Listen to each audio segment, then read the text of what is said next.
인간의 일생 중 약 3분의 1에 달하는 시간을 보내는 침대.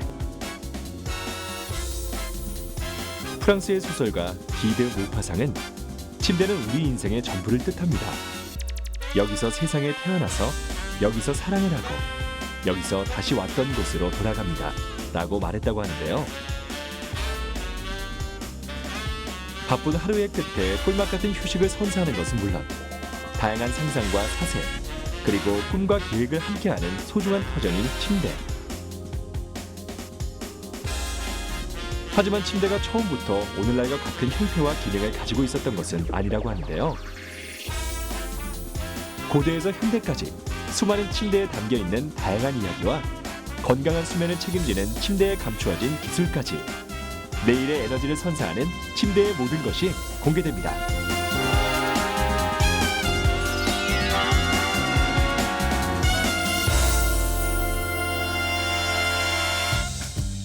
앤디 워홀과 쌍벽을 이루었던 미국 팝아트의 거장 로버트 라우센버그.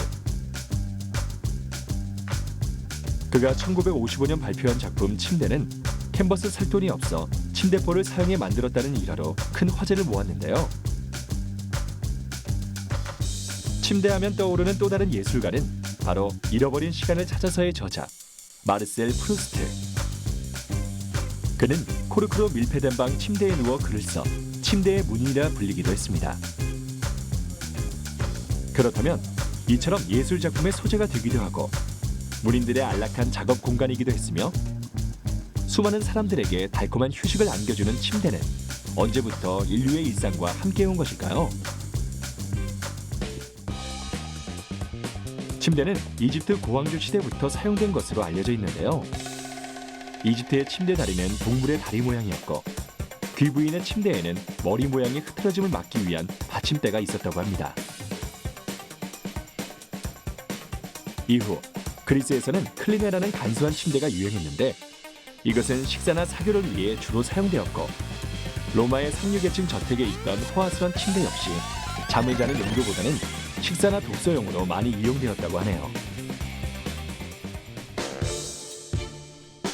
중세 영주의 저택에서는 간이 침대가 사용되었는데요. 당시 영주들이 사는 집에는 개별적인 방이 없었기 때문에 영주와 그 친척 그리고 하인 등이 모두 한 방에 있는 간이 침대에서 잠을 잤다고 합니다. 15세기 르네상스 시대에 신분이 높은 귀족들이 사용한 침대는 그들의 사회적 권위를 나타내는 물건이었는데요. 호화로운 형태로 만들어진 침대가 놓여있는 침실이 공적인 아련 장소로 이용되었습니다. 바로크 시대의 군주는 호화로운 장식으로 치장된 침대를 아련이나 회의시에 사용하여 지배자의 권위를 나타냈는데요. 이 무렵 공비의 침대라고 불리는 귀부인들을 위한 화려한 침대도 등장했습니다. 이후 살롱 생활이 유행했던 무렵의 귀족들은 우아한 형태의 침대를 선호했는데요. 폴로네즈 침대 등이 이 시기의 대표적인 침대라고 하네요. 그런데 이와 같은 과거의 침대들을 침대라고 하기에는 그 길이가 짧은 것들이 많은데요. 이는 당시 사람들이 오늘날처럼 베개를 베고 누워서 잤던 것이 아니라 베개의 상반신을 비스듬하게 걸친 자세로 잠을 잤기 때문이라고 합니다. 사생활의 개념이 본격적으로 생겨난 18세기에는 일반 주택에서도 개인별, 용도별 공간이 구분되었고 이와 함께 침대를 사용하는 문화도 확산되기 시작했는데요. 1인용 침대가 생겨나고 쿠션 등으로 장식을 한 침대들도 등장했다고 하네요. 이후 서민 계급의 침대가 보급되며 실용적인 면에 한층 중점을 두게 되었고 생산 기술의 진보가 이루어진 20세기에는 실용성과 함께 새로운 의미의 장식성을 추구하게 됩니다. 또한 용도에 따라 가정용, 병원용, 군대용 등 다양한 침대가 만들어지기 시작했는데요. 그렇다면 우리나라에서는 언제부터 침대가 사용되었을까요? 우리나라 침대 역사는 대한제국의 황제 고종의 러시아로부터 들어온 침대가 최초라고 하니 벌써 100년이 넘었습니다. 참고로 또 2010년 7월 문화재청 창덕궁 관리소는 대한제국의 마지막 황후인 순정효 황후가 사용했던 침대의 보수 작업을 완료 후에 창덕궁 재조정해서 일반인에게 공개하고 있습니다. 대한제국의 마지막 황후인 순정효 황후. 그녀가 세상을 떠날 무렵까지 사용했던 이 침대는 국내 최초의 스프링 침대로 뼈대 전체에는 용무늬가 화려하게 조각되어 있는데요. 이처럼 일부 계층에서 사용된 침대가 널리 보급되기 시작한 것은 언제일까요? 19세기 후반 우리나라 주거 문화가 한옥의 좌식에서 아파트의 입식 문화로 변화하면서 1986년 아시안 게임과 1988년 올림픽에 렌탈 침대가 대량 공급된 것을 계기로 침대 사용이 본격화되었습니다. 60년대 초 우리나라 초기의 침대 산업은 미군에서 나오는 낡은 침대를 고쳐 파는 수준이었지만 이후 산업화 및 근대화와 함께 주거 환경이 현대화된 주택들이 늘어나며 나날이 발전하기 시작했는데요. 80년대 아파트 건축이 본격화되고 소득 수준이 향상됨에 따라 침대를 사용하는 가구가 크게 늘어나기 시작했습니다. 이와 함께 88 서울올림픽을 비롯한 대규모 국제 행사의 개최 역시 침대의 대중화에 영향을 끼쳤는데요.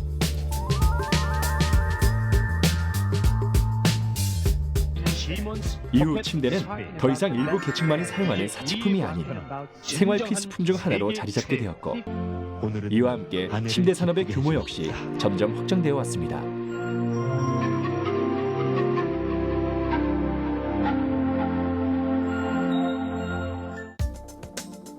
오늘날에는 남녀노소 할 것 없이 수많은 사람들이 사용하는 친숙한 가구가 된 침대. 침대의 종류는 사용 목적에 따라 다양하며 크기, 형태, 그리고 사용된 매트리스의 기능과 성능에 따라서도 구분할 수 있는데요. 침대는 일반적으로 프레임의 구조와 매트리스의 내장재에 따라 종류가 나눠집니다. 프레임의 구조에 따라서 일반형 침대, 평상형 침대, 투 매트리스 침대 세 가지로 분류가 됩니다. 일반형 침대는 헤드보드와 풋보드, 사이드보드, 파운데이션, 매트리스로 이루어진 제품을 지칭하고 평상형 침대의 경우 일반형 침대에서 헤드보드 없이 평상형 파운데이션과 매트리스로 구성이 됩니다. 마지막으로 투 매트리스 침대는 헤드보드와 하단 파운데이션, 매트리스가 결합되고 그 위에 상단 매트리스를 올려 완성하게 됩니다. 일반적인 침대의 구조는 가정용의 경우 보통 프레임, 헤드보드, 풋보드, 바닥, 그리고 매트리스 등으로 구성됩니다. 프레임은 침대 전체의 형을 구성하는 부분으로 표준적인 형은 틀의 전후에 헤드보드나 풋보드를 붙이는데요. 헤드보드만을 붙인 헐리우드형은 미국에서 많이 사용되고 유럽형은 침구를 사용하는 일이 많아 풋보드를 붙인 것이 많다고 합니다. 바닥판은 매트리스를 지지하는 부분으로 대나 판자를 발식으로 붙인 것인데요. 그렇다면 침대에 사용되는 매트리스의 종류는 어떻게 나눌 수 있을까요? 매트리스는 사용된 소재에 따라 종류가 나뉘게 됩니다. 본넬 스프링을 사용한 본넬 매트리스, 독립 스프링을 사용한 독립 매트리스, 라텍스를 사용한 라텍스 매트리스 등 사용되는 주요 소재에 따라 매트리스의 종류가 나눠집니다. 오늘날 사용되는 매트리스의 종류에는 가장 일반적인 스프링 매트리스와 메모리 폼, 천연 라텍스 등이 있으며 온열 기능 등을 지니고 있는 돌침대도 사용되고 있는데요. 그중 스프링 매트리스는 우수한 탄력성과 반발력을 지니고 있습니다. 반발력이란 앉거나 누웠을 때 매트리스가 튕겨주는 힘을 말하는데 이것이 높아야 수면 시 뒤척임으로 인한 에너지 소비를 줄일 수 있다고 하네요. 하지만 소음과 진동이 발생할 수 있다는 단점도 가지고 있는데요. 반면 천연 라텍스는 신체의 굴곡을 부드럽게 받쳐주지만 탄력성이 떨어져 뒤척일 때 힘이 들어갈 수 있다고 합니다. 폴리우레탄이 주 성분인 메모리폼의 가장 큰 장점은 충격 흡수가 뛰어나다는 점인데요. 하지만 통기성이 좋지 않다는 단점도 함께 지니고 있습니다. 돌침대는 호흡기 질환자나 알레르기 질환자에게 적합하지만 딱딱한 바닥과 척추 사이에 생기는 빈 공간으로 인해 허리에 부담을 줄 수 있다고 하는데요.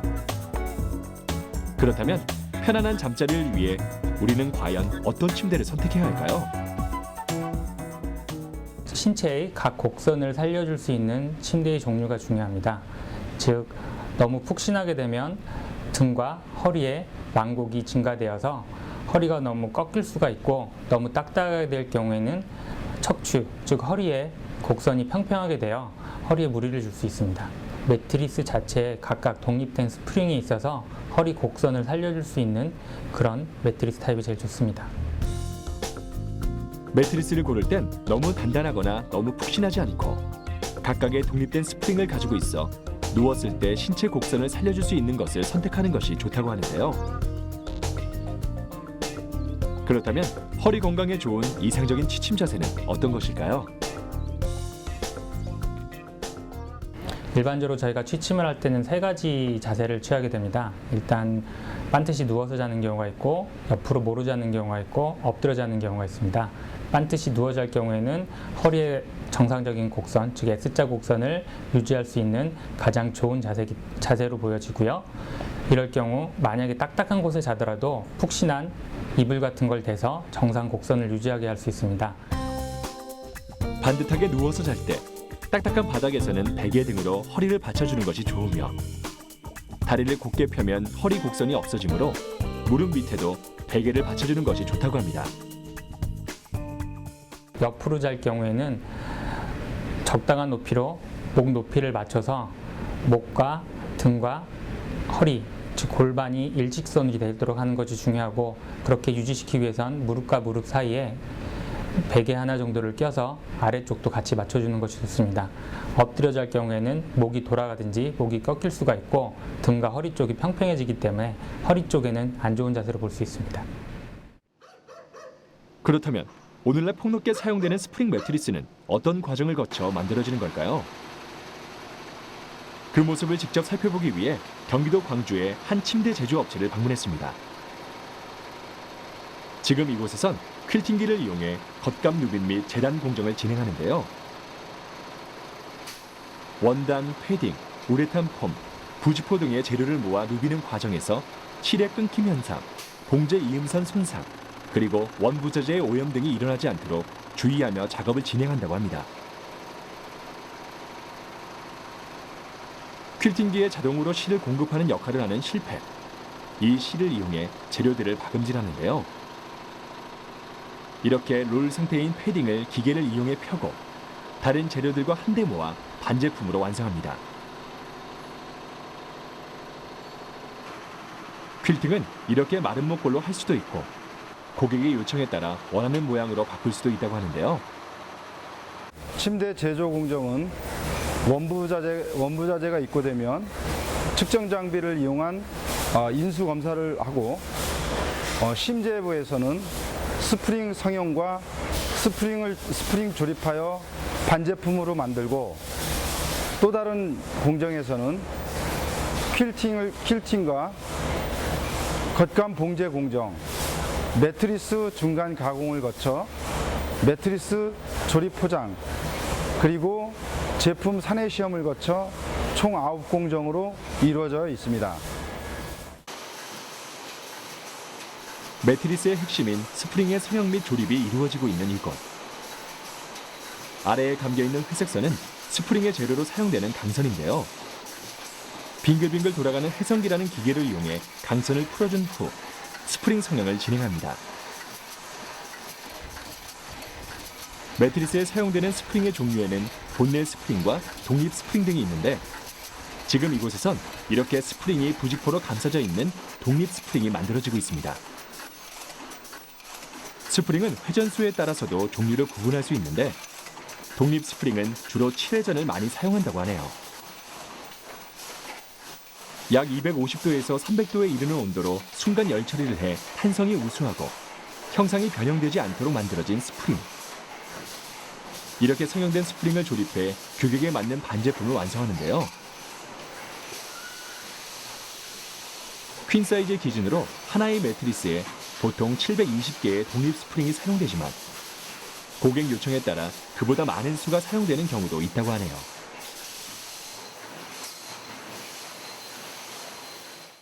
스프링의 종류는 본넷 스프링과 이게 독립 스프링이 있습니다. 본넷 스프링은 일반적으로 사용되는 스프링 타입으로 회전수에 따라서 4회전, 5회전, 6회전의 종류가 있습니다. 스프링마다 이렇게 헬리카 코일을 이용해서 스프링을 연결하여 적합한 내구성을 유지하도록 설계되었고, 독립 스프링은 스프링에 부직포로 감싸져 있어서 그 스프링과 스프링의 연결을 한 멜트를 이용하여 접착하여 규격화를 합니다. 스프링 성형은 약 250도에서 300도씨 순간 열처리로 탄성이 우수하고 형상이 변형되지 않도록 재가공합니다. 스프링 조립은 성형된 코일을 조립기에 공급해서 규격에 맞게 반제품으로 완성합니다. 퀼팅된 천 밑에 내장재와 스프링을 넣고 그 밑에 다시 퀼팅천을 넣어 봉합한 매트리스. 이제 이 매트리스의 측면 내구성을 높여줄 보강 작업을 진행할 차례인데요. 사람들이 주로 앉아 하중을 많이 받게 되는 모서리에 이렇게 새로 한 번 더 보강 작업을 해주어 가장자리의 처짐을 방지합니다. 그렇다면 이렇게 다양한 공정을 통해 만들어진 침대의 편안함을 좌우하는 요소는 무엇일까요? 침대의 편안함을 좌우하는 것은 첫 번째로 가장 중요한 심재부입니다. 강한 하중에도 꺼짐과 소음, 변형, 복원력이 우수하여야 하고, 두 번째로는 내장재입니다.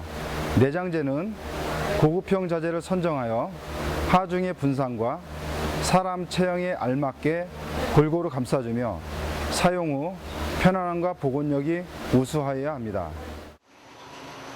이제 완성된 매트리스가 운반 과정에서 오염되지 않도록 기계를 이용해 비닐을 씌워 포장해 줄 차례인데요.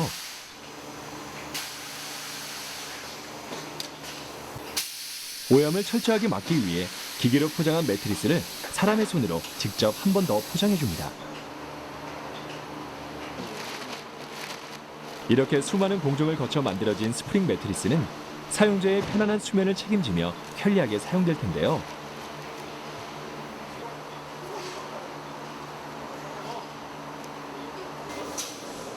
인류에게 안락한 휴식을 선사하는 침대는 앞으로 과연 어떤 모습으로 변화하게 될까요? 침대는 사람이 살면서 일생의 3분의 1의 시간을 보내는 인생과 매우 밀접한 제품이라 할 수 있습니다. 미래의 침대는 이러한 긴 시간을 단순히 숙면만을 제공하기 위한 잠자리 역할만을 할 것이 아니라 일생의 3분의 1에 달하는 수면 시간을 보다 생산적으로 활용하여 수면을 취하는 동안 수면자의 상태를 체크하고 이를 토대로 수면자의 건강관리와 치료가 이루어질 수 있는 형태로 발전할 것으로 보입니다.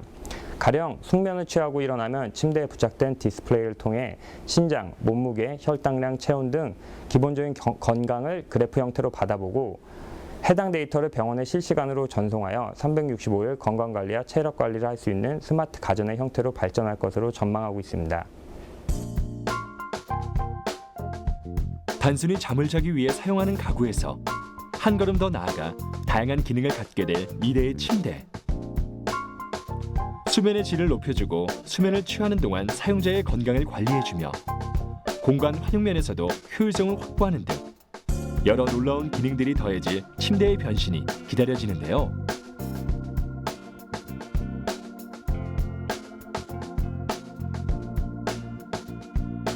인간의 일생 중 약 3분의 1에 달하는 긴 시간을 함께하는 침대.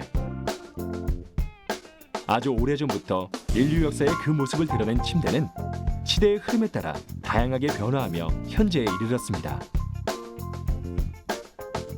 그리고 오늘날 우리는 침대에 누워 달콤한 휴식을 취하고 지나온 삶을 되돌아보며 앞으로의 인생을 계획하기도 하는데요.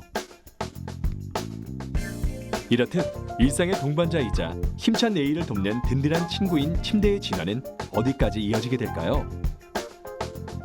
더욱 편리하고 한층 편안해질 침대의 무한 변신을 응원합니다.